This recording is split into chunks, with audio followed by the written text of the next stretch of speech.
روابي قشطه مع قبله فايته اول مره. اكشن.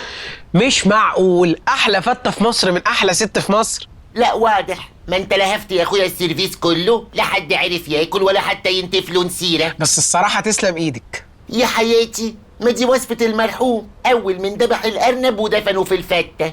الله يرحمه هو والأرنب. يعني السر مش في روابي قشطه يا ابله؟ إزاي دي روابي قشطة سرها باتة؟ ده لولاها كانت عبير بيتها اتخرب. للدرجه دي؟ والله زي ما بقول لك كده، ده لولاش عملت صينية النجريسكو بروابي قشطة تصالح بيها حماتها ما كانوش عمرهم رضيوا يتنازلوا عن المحدش. محضر؟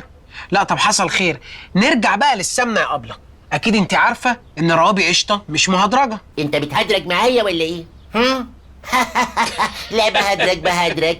يا حبيبي غير مهدرجة 100%. طب والحلو اخباره ايه مع روابي قشطه يا ابله؟ الحلو قصدك انا؟ لا قصدي الاكل الحلو بروابي قشطه يا ابله. يهدك، لا الواد شكله ما بيعكسني وهيضيع لي وقتي. على العموم يا باشمهندس، روابي قشطه تحفه في السويت والحادق والطيور والطواجن والحمامشي. حمامشي؟